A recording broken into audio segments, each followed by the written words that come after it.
What do a secret subway platform, a salad, and Frank Sinatra have in common? The answer is one and the same: the Waldorf Astoria.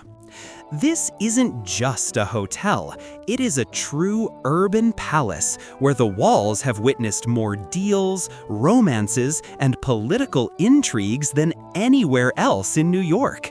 But strip away the official grandeur, and the history of this place is a chronicle of ambition, whims, unbridled luxury, family feuds, and spy secrets.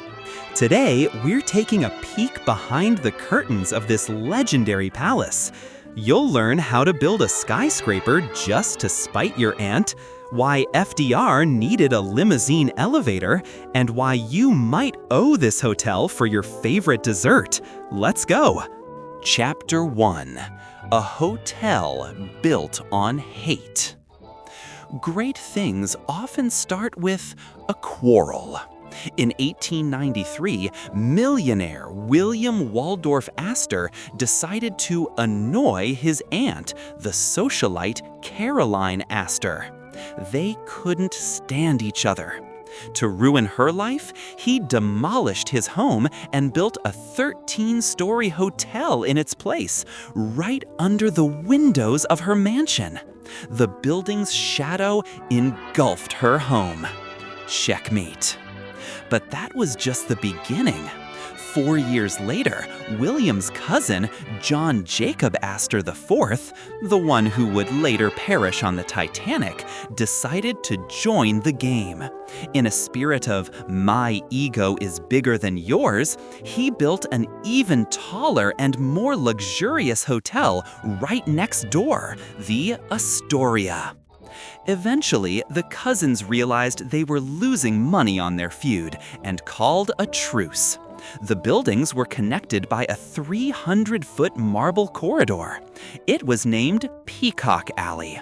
Do you know why? Because that's exactly where New York's wealthy would strut like peacocks to show off their outfits. And so, out of pure envy and vanity, the Waldorf Astoria brand was born. Chapter 2: Underground Secrets. In 1931, the hotel moved to its current location on Park Avenue, becoming an Art Deco icon. But the most interesting part isn't in the penthouse, it's deep underground. Have you heard of Track 61? It's a secret railway line right beneath the hotel. This was the very line used by President Franklin D. Roosevelt. To hide his wheelchair use from the public, his private train or car would pull into this secret station. Then, magic happened. A massive freight elevator would lift the armored limousine with the president inside straight from the train tracks into the hotel garage. No paparazzi. By the way, Andy Warhol later used this bunker for his underground parties. Quite literally underground.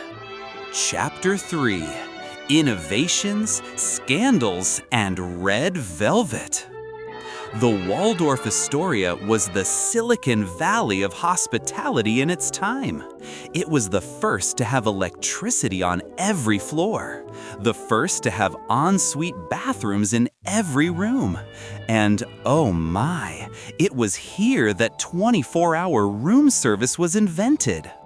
Imagine, it's the 1930s. You order a burger at 3 a.m. and it arrives with a fresh rose.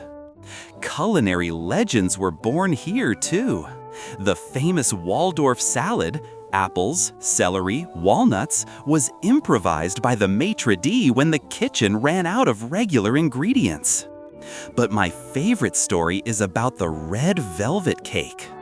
Urban legend has it that a wealthy lady asked the chef for the recipe. They sent it to her, along with a bill for $350. Furious, the lady copied the recipe and distributed it for free to passers-by outside the hotel. That's how red velvet became a public treasure. Chapter 4: a dormitory for millionaires. Living here was more prestigious than owning a house. Composer Cole Porter lived in the hotel for 30 years. He had 2 Steinway grand pianos in his suite, one of which he affectionately called High Society.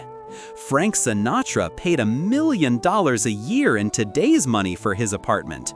And the Duke of Windsor, who abdicated the British throne for love, made the hotel his royal palace in exile. The walls of this hotel saw Grace Kelly's engagement and heard Marilyn Monroe sing Happy Birthday to JFK at a gala dinner. Finale: The Legend Reborn. Now, the Waldorf Astoria is undergoing the most massive restoration in its history. Architects are restoring the interiors literally bit by bit. The main pride is a 9-foot clock weighing 2 tons, which dates back to Queen Victoria. This hotel has proven one thing: luxury isn't just expensive chandeliers, it's the stories that happen under their light.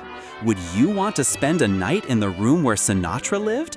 Or would you prefer a secret tour of the underground tunnels? Let us know in the comments. And don't forget to subscribe so you don't miss new stories about legendary places. See you soon!